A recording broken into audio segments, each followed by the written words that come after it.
আজকে তুমি কেমন সেবা করো সেটা আমি নিজের চোখে দেখবে। বাবা তখন বলে, হ্যাঁ রে, জগন্নাথ কেমন সেবা করে সেটা তুই দেখতে চাস? হ্যাঁ, তাছাড়া তুই তো মন্ত্রতন্ত্র কিছুই জানিস না, তুই কি করে জগন্নাথের সেবা দিবি?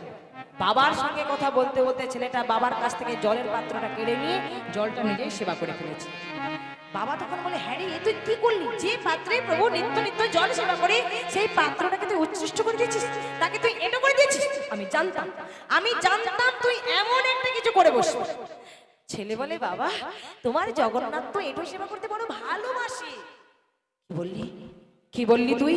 আমার জগন্নাথ এটো সেবা করতে ভালোবাসে, উচ্ছিষ্ট সেবা করতে ভালোবাসে? মানে হ্যাঁ, তুমি তো বলেছো। ওই যে তুমি আমায় বলেছিলে না, তোমার জগন্নাথ দুধ সেবা করতে ভালোবাসে, তোমার জগন্নাথ মধু সেবা করতে ভালোবাসে। তাহলে বলো এটা এটো সেবা হলো কিনা? কি বাবা বলো, এটো সেবা হয়েছে তো? বলে, দুধ সেবার মধ্যে মধু সেবার মধ্যে এটো সেবা হয় কি করে? কি গো মায়েরা, ভগবানের সেবায় তো দুধ লাগে। রাধে রাধে, হৃদয় গৌর প্রেমানন্দে হরি হরি। যখন গাভী দহন করা হয় সর্বপ্রথমে বাছুরকে খেতে দেয়। তা বাছুর যখন ওই দুগ্ধ সেবা করে, ওই দুগ্ধ তো এঁঠোই হয়ে থাকে, তাই না? তা ওই দুগ্ধ যেন যখন প্রভুর সেবার জন্য নিয়ে আসা হয়, তখন কি ওটা ওই গঙ্গার জলে ঢেলে ধুয়ে নিয়ে আসা হয়? ওটা তো এঁঠোই হয়ে থাকে। তারপরে ছোট ছোট মৌ পোকা বিভিন্ন ফুলে ফুলে ঘুরে ঘুরে তাদের ছোট্ট চঞ্চুতে করে। হ্যাঁ মা, চঞ্চু মানে বোঝেন? চঞ্চু মানে কি গো? জোরে বলো, শুনতে পাচ্ছি না। চঞ্চু মানে কি? হ্যাঁ, চঞ্চু মানে ঠোঁট। ছোট্ট মৌ পোকা তাদের ছোট্ট চঞ্চুতে করে বিভিন্ন ফুলে ফুলে ঘুরে ঘুরে মধু সঞ্চয় করে নিয়েছে, চাকের মধ্যে সঞ্চয় করে। তা ওই মধু যখন প্রভুর সেবার জন্য নিয়ে আসা হয়, বলি ওটাকে পুকুরের জলে ঢেলে ধুয়ে নিয়ে আসা হয়? তাই বলো বাবা, জগন্নাথের সেবা আজকে আমি দেবই দেব। বাবা তখন বলে, ওরে পাগল ছেলে, তুই তো মন্ত্রতন্ত্র কিছুই জানিস না, তুই কি করে জগন্নাথের সেবা দিবি? বলে, বাবা আমি মন্ত্রতন্ত্র জানি না ঠিকই, কিন্তু জগন্নাথকে সেবা দেওয়ার জন্য আমার কি আছে জানো? আমার আছে শুধু চোখে জল, বাবা আছে শুধু চোখে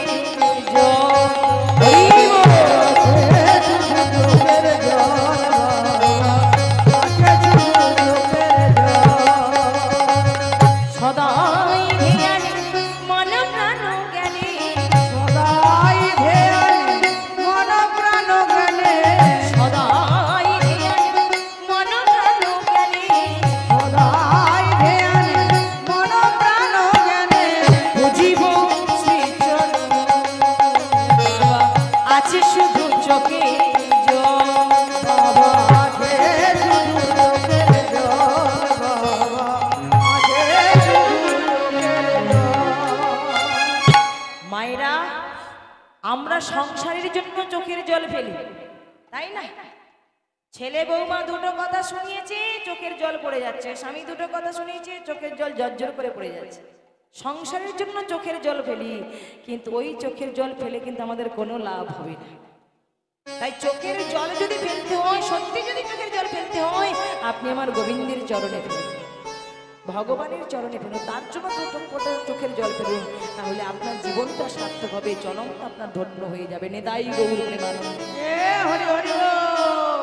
ভগবান বলে, ওগো আমি টাকা পয়সা চাই না, বাড়ি গাড়ি বিষয় সম্পত্তি কিছু চাই না, দামি দামি ফল মিষ্টান্ন চাই না, আমি শুধু চাই তোমার মনটা তুমি আমাকে দিয়ে দাও, তোমার মনটাই আমাকে দাও, আর কিচ্ছু দিতে হবে না। তোমার মনটা যদি তুমি আমাকে দাও, তাহলে আমার কর্তব্য তোমাকে রক্ষা করা। মনটা যদি কেউ একবার গোবিন্দ চরণে অর্পণ করতে পেরেছে গো, তাহলে মায়েরা তার আর কোনো দুঃখ থাকবে না। ভগবান সদা সর্বদাই আপনার পাশে থাকবেই থাকবে। নিতাই গৌর হরি বল। বাবা ক্রোধান্বিত বলে, হ্যাঁ রে, আজকে আমিও দেখব, তোর হাতে পুজোর দায়িত্ব তুলে দিয়ে আমিও দেখবো এই ক্ষীরের পাত্র থেকে ক্ষীর সেবা করে যদি কমিয়ে দেয় তো ভালো কথা। তাহলে বুঝবো ধন্য তোর ভক্তি প্রেম ভালোবাসা, ধন্য তোর শিক্ষা, ধন্য তোর আদর্শ, তোর মতো কৃষ্ণ ভক্ত সন্তানের জন্ম দিয়ে আজ আমাদের পিতামাতার জন্মটা সার্থক হয়েছে। জগতে আপনার অনেক অনেক সন্তান থাকতে পারে, মা 5 জন 10 জন 20 জন সন্তান থাকতেই পারে, মনে রাখবেন ওই সন্তানের মধ্যে যদি আপনার মাত্র একজন সন্তান কৃষ্ণ ভক্ত হয়, তাহলে আপনার পিতামাতার জন্মটা ধন্য হয়ে যাবে। মায়ের গর্ভ তখনই ধন্য হবে যখন মায়ের কৃষ্ণ ভক্ত সন্তান আসবে। আর কৃষ্ণ ভক্ত সন্তান পেতে হলে আগে যে তার মাকে ভালো হতে হবে। মাটি যদি ভালো হয় তবে তো খাঁটি ফসল হবে, কি মা, তাই না? আর মাটিতে যদি আগাছায় কুগাছায় ভরে থাকে ভালো ফসল কি আশা করা যায়? কখনোই যায় না। ওই যে মাটির দোষে যেমন ফসল নষ্ট, তেমনি মাটির দোষে সন্তান হয় নষ্ট। মা যদি ভক্তিমতী হয় তাহলে তার সন্তান ভক্ত প্রহ্লাদ হবে। আর মা যদি কথায় কথায় মিথ্যে কথা বলে, চিটিংবাজি করে, রংবাজি করে, অসৎসঙ্গ করে, অকথা কুকথা বলে, তাহলে তার ছেলে ভক্ত প্রহ্লাদ নয়, তখন তার ছেলে জল্লাদ হয়ে আসবে। তাই গৌর হরি। ছেলেটা করেছে কি, বাবার কাছ থেকে পুজোর দায়িত্ব নিয়েছে, সব কিছু নতুন করে সাজিয়ে এবার নিজেই বসেছে পুজো করতে। মায়েরা লক্ষ্য করো, পুজো করতে বসে আজকে শুধু মনে মনে একটাই প্রতিজ্ঞা, ওই জগবন্ধু জগন্নাথ, বাবার কাছ থেকে কত আশা করে পুজোর দায়িত্ব নিয়েছি, তাই এই ক্ষীরের পাত্র থেকে ক্ষীর সেবা করে তোমাকে কমিয়ে দিতেই হবে। যদি না কমিয়ে দাও, প্রতিজ্ঞা করলাম আজকে তোমার একদিন কি আমার একদিন। হ্যাঁ হ্যাঁ, তোমায় আমি ছাড়বো না, তোমার একদিন কি আমার একদিন। সবে মাত্র পুজো করতে বসে, এই পুজো করতে বসে ক্ষীরের পাত্রে সবে মাত্র একটা তুলসী পত্র দিতে যাবে, ভগবানের কেমন অপার লীলা দেখি। কোথায় ছিল ডোবা কুয়োর ব্যাগ, পেছন থেকে সে একেবারে যেই ক্ষীরের পাত্রে পড়েছে প্রেমানন্দ উঠে যাচ্ছে। আর কোনো জায়গা পেল না, আর কোনো জায়গা পেল না, পড়তে হয়তো পড়তে হয় একেবারে ক্ষীরের পাত্রে পড়তে। ওরে হতো ছাড়বে, বাবার কাছ থেকে কত আশা করে পুজোর দায়িত্ব নিয়েছিল, আর তুই সব কিছু গন্ডগোল বাকি দিবি। প্রভুর পুজো হলো না, প্রসাদ হলো না, আমাকে তুই প্রসাদ থেকে বঞ্চিত করেছিস, ছাড়বো না, তোকে আমি ছাড়বো না। আজকে যখন তুই আমায় প্রসাদ থেকে বঞ্চিত করেছিস, তেমনি আমিও তোকে না খাইয়ে না খাইয়ে শুকাইয়ে শুকাইয়ে মারবো মারবো মারবোই। কোমরে একটা দড়ি দিয়ে শক্ত করে টেনে বেঁধেছি, ছাড়বো না তোকে কিছুতেই, না খাইয়ে না খাইয়ে শুকাই শুকাই মারবো। তুই আজকে প্রভুর সেবাতে ব্যাঘাত ঘটালি, প্রভু সেবা হলো না, প্রসাদ হলো না, আমাকে প্রসাদ থেকে বঞ্চিত করছিস, ছাড়বো না, কিছুতেই ছাড়বো না। কোমরে একটা শক্ত করে দড়ি দিতে, কিন্তু ব্যাং তো যদি মাটিতে রাখে মাটির স্পর্শ বেঁচে যাবে, ওই মাটির স্পর্শ যাতে না পায় তার জন্য করেছে কি না, একেবারে মন্দিরে দরজার সামনে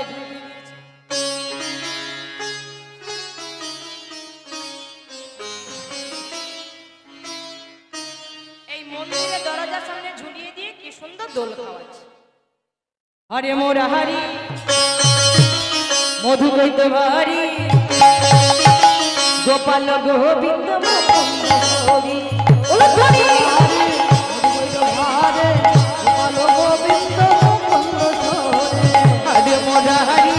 মধু কইত ভারি গোপাল গোবিন্দ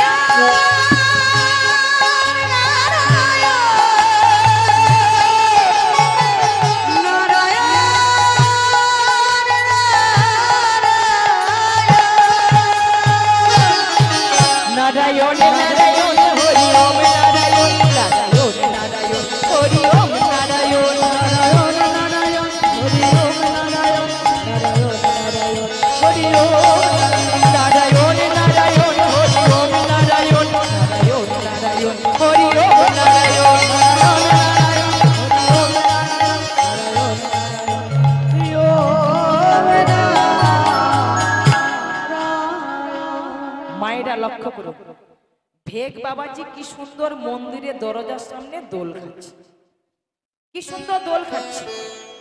আর এদিকে দেবর্ষি নারদ প্রভু মুখে আস্বাদন করেছে, প্রভু মর্তের মাটিতে ভক্তের বাড়িতে নিত্য নিত্য ক্ষীরসর পরমান্ন সেবা করে। তাই নারদ চিন্তা করলো আজকে আমি একটু যোগী বেশ ধারণ করে যাই, যোগী বেশ ধারণ করে গিয়ে ওই ভক্তের বাড়িতে গিয়ে আমি একটু প্রসাদ সেবা করি। এই বলে যোগী বেশ ধারণ করি ওই ভক্তের বাড়িতে এসেছে। ও মা, যেই না ডাক দিয়েছে প্রেমানন্দ তাড়াতাড়ি করে দরজাটা খুলে দিয়েছে। প্রেমানন্দকে দেখে বলে, কি ব্যাপার, কি নাম তোমার? বলে, আগে আমার নাম তো প্রেমানন্দ। দেবর্ষি নারদ চিন্তা করলো তাহলে আজকে আমি ভুল বাড়িতে এসে গেলাম নাকি। জিজ্ঞাসা করলো, আচ্ছা ও প্রেমা, তোমার বাবার নাম কি? ও, তোমার বাবার নাম সত্যানন্দ, তুমি সেই সত্যানন্দের পুত্র প্রেমানন্দ। তোমাদের বাড়িতে প্রভু আমার নিত্য কথাটা বলতে যাবে। দেবর্ষি নারদ সবে মাত্র কথাটা বলতে যাবে যে তোমাদের বাড়িতে প্রভু আমার নিত্য নিত্য ক্ষীরসর পরমান্ন সেবা করে, আর আজকে আমি এসেছি একটু প্রসাদ পাওয়ার জন্য। এইটা বলবার জন্য যেই না মন্দিরের দিকে হাত বাড়িয়েছি অমনি চমকে উঠছে, কি ও প্রেমা, আমি কি দেখছি? যে বাড়িতে প্রভু নিত্য নিত্য ক্ষীরসর পরমান্ন সেবা করে সেই মন্দিরের দরজার সামনে একটা ডোবা করে ব্যাগ ঝুলছে। কেন ওকে ঝুলিয়ে রেখেছো? ওকে কেন ঝুলিয়ে রেখেছো? বলে যোগীবর আর বলবেন না, বাবার কাছ থেকে কত আশা করে পুজোর দায়িত্ব নিয়েছে, কিন্তু এই হাতছাড়া ব্যাগ সব কিছু আমার গন্ডগোল পাকিয়ে দিয়েছে। প্রভুর সেবা হলো না, প্রসাদ হলো না, আমাকে প্রসাদ থেকে বঞ্চিত করেছে। তাই আমিও প্রতিজ্ঞা করেছি ওকে আমি না খাইয়ে শুকাইয়ে মারবো মারবই মারবো। দেবর্ষি নারদ চিন্তায় পড়ে গেল, ব্যাপারটা কি? এতদিন পরে প্রভুর সেবাতে ব্যাঘাত ঘটালো, সামান্য একটা ডোবা করবে? না না না না না, এর পেছনে আসলে একটা রহস্য রয়েছে, সেটা আগে আমায় জানতে হবে। সঙ্গে সঙ্গে ধ্যানমগ্ন হলেন, আর ধ্যানের মাধ্যমে জানতে পারল কি আহা পরিপূর্ণ সহজীবী কৃষ্ণ ভগবান, পরিপূর্ণ সহজীবী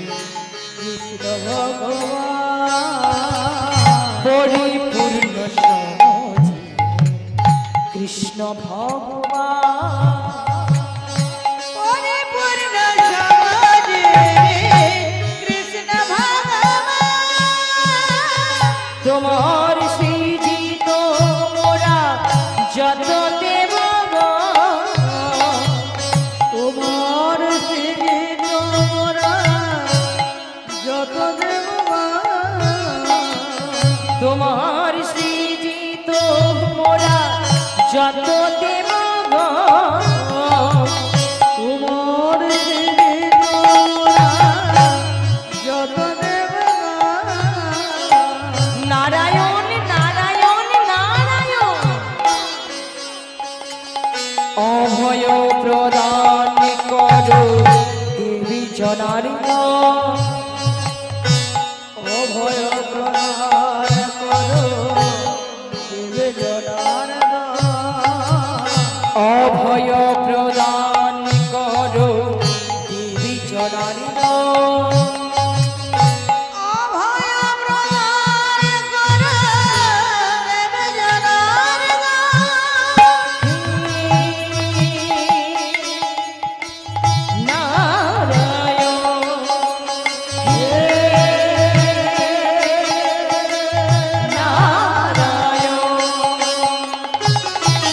নারায়ণ নারায়ণ হরি ওম নারায়ণ নারায়ণ নারায়ণ হরি ওম নারায়ণ নারায়ণ নিতাই হরি নারায়ণ হরি ওম নারায়ণ নারায়ণ নারায়ণ হরি ওম নারায়ণ নারায়ণ নারায়ণ হরি ওম দেবর্ষি নারদ আজকে ধ্যানের মাধ্যমে জানতে পারলেন এই ভেগ বাবাজি হলেন সেই পরম ব্রহ্ম শ্রী হরি নারায়ণ। সঙ্গে সঙ্গে বলে, ও প্রেমা, হায় হায় হায় হায়, এ তুমি কি সর্বনাশ করেছো? এ তুমি কি সর্বনাশ করেছো? যত্র জীব তত্র শিব, তাকে তুমি জানো না? প্রত্যেকটা জীবের মধ্যে তিনি বিরাজমান, আর যেভাবে তুমি ওকে বেঁধে রেখেছো না, এক্ষুনি ওর মুখ দিয়ে রক্ত উঠেও মারা যাবে। আর ও যদি মারা যায় তোমার যে মহা অপরাধ হয়ে যাবে, তোমার যে পাপ হয়ে যাবে। বলে হোক পাপ হোক অপরাধ, প্রতিজ্ঞা যখন করেছে ওকে না খাইয়ে শুকাইয়ে মারবই। এখন প্রেমানন্দ দেবে না, দেবর্ষি নারদ ছাড়ে। শেষ পর্যন্ত কোনো উপায় খুঁজে না পেয়ে দেবর্ষি নারদ বলে, আচ্ছা প্রেমা, তুমি এক কাজ করো বাবা, তুমি তোর কোমরে বেঁধেছো, এবার আর একটা দড়ি নিয়ে অন্তত গলায় বেঁধে একটু সোজা করে দেবে।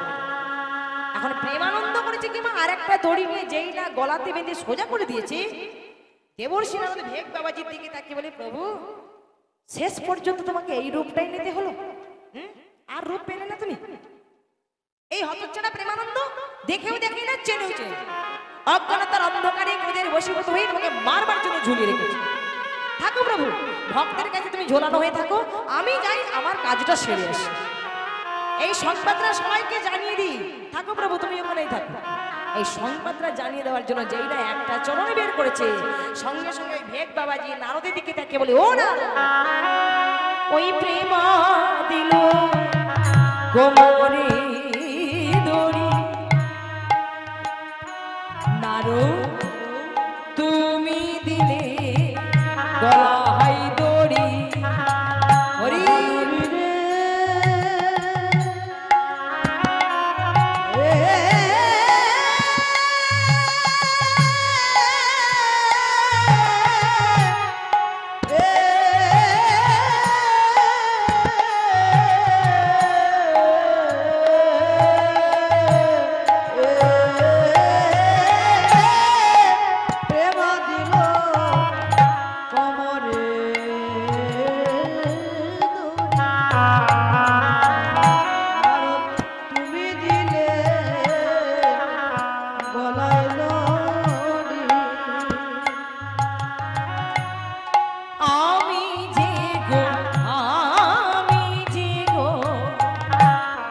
ভক্ত ভিখারি,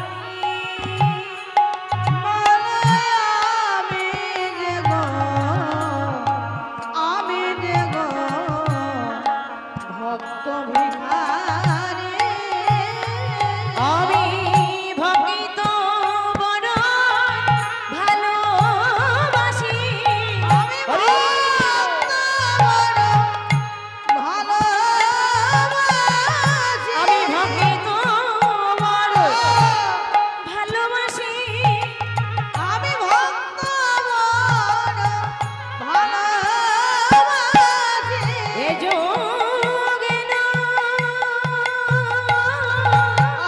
যুগে যুগে আমি ভক্ত বড় ভালোবাসি, এ যুগে নয় যুগে যুগে, তাই তো ভক্তের কাছে আছি, এ যুগে নয় যুগে যুগে, তাই তো ভক্তের কাছে আছি, এ যুগে নয় যুগে যুগে, তাই তো নিতাই এ যুগে নয় যুগে যুগে, তাই তো ভক্তের কাছে আছি, আমি ভক্ত বড় ভালোবাসি, আমি যে গো ভক্ত ভিখারি। দেবর্ষি নারদ বলে, প্রভু তুমি যে ভক্তকে কতখানি ভালোবাসো, আরে ঘুরে ভক্ত যে তোমায় কতখানি ভালোবাসি তা তো আজকে নিজের চোখেই দেখে দিলাম, তাই না? ভক্তের কাছে ভেগ রূপে বাঁধা রয়েছে, আবার বড় বড় কথা বলছো। থাকো, তোমার ভালোবাসা নিয়ে তুমি থাকো, আমি যাই বরং এই সংবাদটা সবাইকে জানিয়ে দিয়ে আসি। প্রভুর এই দুরাবস্থার সংবাদ নিয়ে এলো কোথায়? বৈকুণ্ঠ লোকে। লক্ষ্য করুন মায়েরা, যেই না মা লক্ষ্মী ঠাকুরের কাছে প্রকাশ করেছে, মা তো শুনে একেবারে অবাক। কি প্রভুর এত বড় বিপদ, শেষ পর্যন্ত প্রভু ভক্তের কাছে ভেগ রূপে বাঁধা। আহারে, প্রভুকে তো উদ্ধার করতেই হবে। চলো তাহলে একে একে সবাইকে খবরটা দেওয়া যাক। এলো ব্রহ্মলোক, সেখান থেকে শিবলোক, একে একে যখন সবাইকে সংবাদ দিয়েছি, সবাই সংবাদ পেয়ে ছুটে এসেছে এখন দেবরাজ ইন্দ্রের কাছে। দেবরাজ ইন্দ্র যেই না কথাটা শুনেছে, মা চোখ তো একেবারে কপাল উঠে গেছে। কি প্রভুর এত বড় বিপদ, শেষ পর্যন্ত প্রভুকে ব্যাঙের রূপ নিতে গেল। তাহলে প্রভুকে তো উদ্ধার করতে হবে, যে করে হোক উদ্ধার করতে হবে। এই যে তোমরা আজকে যারা যারা এসেছো, বলো কার কি মতামত রয়েছে? ও মায়েরা, প্রভুর আজকে কি অবস্থা নিশ্চয়ই শুনেছো। প্রভু কি রূপে বাঁধা রয়েছে? ভেগ রূপে, ব্যাঙ রূপে। তাহলে এই ব্যাঙ রূপ থেকে উদ্ধার করতে হলে কি করতে হবে? বলো কার কি মতামত রয়েছে? কি মায়েরা বলতে পারবেন? হ্যাঁ, সেদিন এক একজন এক এক রকম কথা বলে, এখানে যাও, এটা করো, ওটা করো, সেটা করো, কিন্তু কোনোটাই কাজে কাজ হচ্ছে না। এখন পাশে দাঁড়িয়েছিল দেবী পার্বতী, নারদের হাতটা টেনে বলে, ও না, সবই দেখলাম, সবই বুঝলাম, এইবার বুঝি হালটা আমাকেই ধরতে হবে। ওই যে আমি পারি, আমি পারি, আমি পারি, আমি পারি, আমি পারি, আমি পারি, ভোলানাথ ক্রোধান্বিত বলে, পার্বতী, ও পার্বতী, এ তুমি কি বলছো? আমি পারি। দেখো, কথাটা যত সহজ করে বললে, কাজটা কিন্তু অত সহজ নয়, কাজটা অত সহজ নয়। তুমি যে সবার সামনে উঁচু গলা করে বললে আমি পারি, কি পারো তুমি? বলো তুমি কি পারো? বলে প্রভু আমার নামটাই হলো পার্বতী, আমি সব কাজ করতে পারি, সব পারি। আজকে এই যে সমস্যা হয়েছে এই সমস্যার সমাধানও আমি করতে পারি। কি করে করবে না? প্রভু তো ভেগ রূপে বাঁধা, আর সেই ভেগ রূপ থেকে উদ্ধার করতে হলে এখন শুধু আমাদের কাছে একটাই রাস্তা খোলা রয়েছে, সেটা কি? বেদিয়ারও বেশি যদি যাও হলো না চলে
কি গো মায়েরা, শ্বাসটা ভালো হয়েছে তো? না না আমার নয়, ভোলানাথ পার্বতী দুজনে বেদিয়া বেদিনী রূপ ধারণ করেছে। তো মায়েরা এই যেই কয়েকজন আপনারা বসেছেন হরিনাম শুনতে, সকলে যে চিত্তের চাঞ্চলতা দূর করে একাগ্র চিত্তে শ্রবণ করছেন এটা আমার দেখে বোঝা যাচ্ছে। তাই এবার আপনারা একটু বিচার করে বলুন তো মা, বেদিয়ার বেশটা মানে কি? পেছনে দিকে ও মায়েরা, বেদিয়ার বেশ মানে কি? আপুরের বেশ, যারা সাপের খেলা দেখায়। এখন ভোলানাথ পার্বতী বেদিয়া বেদিনী রূপ ধারণ করেছে, কিন্তু লক্ষ্য করুন মায়েরা, সাপ খেলা যে দেখাবে এটা তাদের আজকের আসল উদ্দেশ্য নয়। আসল উদ্দেশ্য কি? প্রভুকে উদ্ধার করে নিয়ে যাবে, তাই না? প্রভুকে উদ্ধার করে নিয়ে যাবে। এবার মর্তের মাটিতে এসে সবাইকে ডেকে ডেকে বলছে, ওগো তোমরা কেউ সাপ খেলা দেখবে নাকি?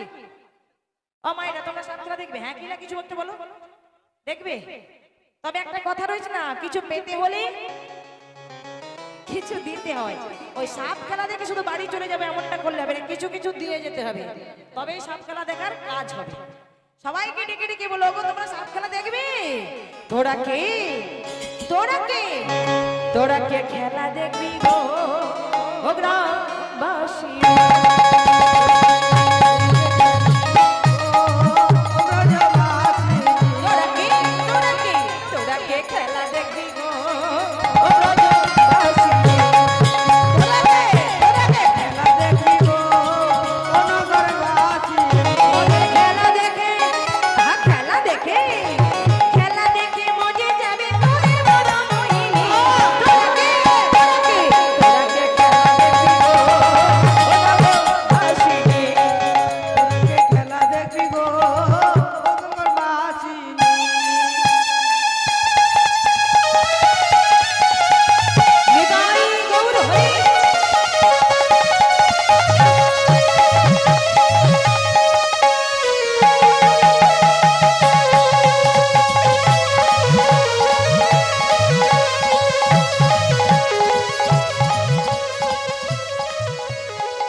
ভোলানাথ পার্বতী সাপের খেলা দেখাচ্ছে ঠিকই, কিন্তু মায়ের লক্ষ্য অন্যদিকে। কোথায় রয়েছে বেগ বাবাজি, কোথায় রয়েছে? হঠাৎ লক্ষ্য করলো ছেলেটা ওই কোণে দাঁড়িয়ে দাঁড়িয়ে সাপের খেলা দেখছে। সঙ্গে সঙ্গে জানতে চাইল, কি নাম রে তোর? কি মিষ্টি নাম, তার নামটা কে রেখেছে শুনি? পিতামাতা দুজনে মিলে রেখেছে। তাই নাকি? একবার ঘর তো দেখি কাঁধে ওটা কি? ওই তো বেগ বাবাজি ঝুলিয়ে রেখেছি। বুঝেছি বুঝেছি বুঝেছি, আমাদের সাপ খেলা দেখে কতজন কত কিছু দিয়েছে। হ্যাঁ, চাল ডাল টাকা পয়সা কতজন কত কিছু দিয়েছে, আর তুই এসব আনতে পারিস না বলে ভেগ বাবাজিকে ধরে নিচ্ছিস। भेग देना रे भेग देना रे देना देना देना देना देना देना देना देना भेग देना रे भेग देना रे भेग देना रे না না না যতক্ষণ দিয়ে আছে প্রাণ এ ভেগ আমি কাউকে নাহি দেব দান প্রতিজ্ঞা করেছি না খাইয়ে শুকায়ে শুকায়ে মারবো মারবো মারবোই মারবোই আই ভেগ দিবি না আই ভেগ দিবি না যদি না দিস এই মুহূর্তে অভিশাপ দেব তাও অভিশাপ অবনত মস্তকে মেনে নেব তবু আমি ভেগ দেব না কি সাংঘাতিক জিনিস অভিশাপ কেউ ভয় পায় না এই সত্যি সত্যি কিন্তু অভিশাপ দিয়ে দেব তবুও দিবি না এই প্রেম যদি না তুই ভেগে দিবি বজ্রাঘাতে মারা যাবি হরি বল ভেগে দিবি বজ্রাঘাতে মারা যাবি যদি না তুই ভেগে দিবি বজ্রাঘাতে মারা যাবি যদি না তুই ভেগে দিবি বজ্রাঘাতে মারা যাবি দে দে ভেগে দে না রে হে দে দে ভেগে দে না রে হে ভেগে দে না রে ভেগে দে না রে ভেগে দে না রে